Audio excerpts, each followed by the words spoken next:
Hi everyone, so today I'm going to show you the new CND Flora and Fauna collection. I'm going to be showing you the colour pops and comparing them to the existing colour range, and I hope you enjoy watching. So there are 6 shellac shades, 8 Vinylux and 5 limited edition additives, and I'll get straight into it. The first is a Vinylux exclusive and it's called Thistle Thicket. This to me is kind of a grey with a little bit of a purple tone in it. It's really beautiful. The rest are available in shellac and Vinylux. So the first one is Fieldfox. To me this is like a relative of Rubble. It's got that cream shade but a brown and a slight sort of a pink undertone to it. It's absolutely stunning. I'm going to compare that to Rubble, of course, and Cityscape, as I think that that's the nearest to it, and I just think it's really smart and kind of gives a Chanel sort of feel. The next one is Salmon Run, which is a very long awaited cream peach shade. It's really interesting. I like the type of colour that it is. It's not too bright. I'm just going to compare it to the nearest sort of shades. Obviously you can see there's nothing like it really because we haven't had a peach so far. Next up is Wild Moss.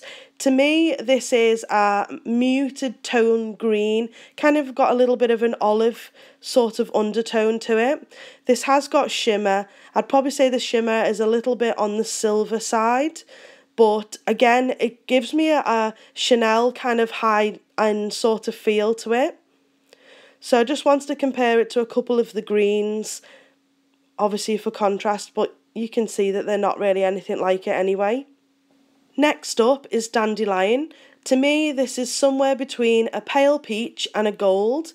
It's got a beautiful shimmer that's running through it, and the thing that I like about it is I can imagine combining this with a lot of the other colours. There's not really anything like it, but I wanted to put it next to Salmon Run so you can see the difference, and then the closest thing really would be Sun Bleached. This next shade is called Fragrant Freesia, and to me this is a muted pink nude, but what makes it incredible is that it's got almost like a chunk of pink purple. It's just something that you just need to see, but it's just so interesting and different to the shellac range. There's not really anything that was too close to it, but I just wanted to put it against a couple of the pinks and just give you an idea of the sort of colour that it is. It's just really different because they don't really have anything that has got this type of a finish to it. Moving on to what I think will be a really popular shade is Creekside. So this is a kind of like a cornflower blue cream shade. The thing that I liked about it is originally I did think it might be similar to As Your Wish. So when I put them side by side, it's absolutely nothing like it. It's a lot lighter. Some people are saying that it's kind of like the blue Cake Pop. I also wanted to mention that the last Vinylux is Blush Teddy, which of course is already available in shellac, but has now been released into Vinylux also. Moving on to the additives, I'm going to show you them over 2 different colour pops, over Cream Puff and Blackpool, so you can see what it'll look like over a light shade and a dark. The first one is called Hydrangea Bloom. So this is a mid-toned blue that has got shimmer to it, which I think is more on the gold side.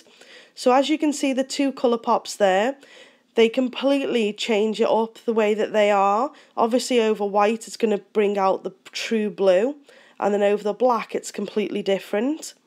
The next shade is called Dream Lily, and it doesn't show it on camera, but this is an amazing shimmery holographic effect pink. Over the 2 colour pops, you can see that type of shimmer that I'm talking about. I just can't wait to play around with it. The next one is called Nectar Glaze. This is if I say a cream shade, as it hasn't got too much shimmer to it, and it's a pink, almost a coral look. over the Cream Puff and Blackpool. You can see it doesn't make too much of a difference to Blackpool, but obviously the lighter shades, it brings out the pink tone. This next one is called Silver Ponyfoot, which is interesting in itself.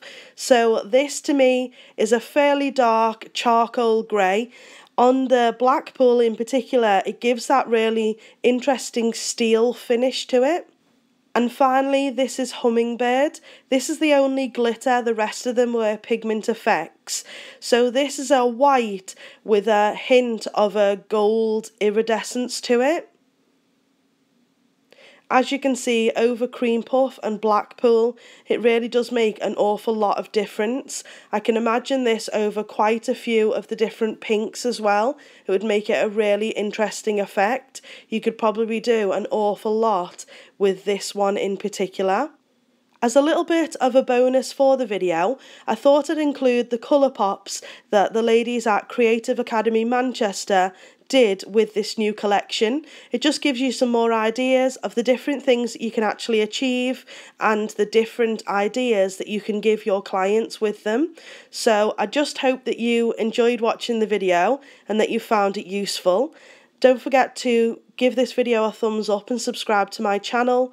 My links to Twitter, Instagram, my blog, Facebook, they're all in the description bar. Please do particularly come follow me on Facebook. That's where I update everyone on new collections and such like. And thank you so much for watching.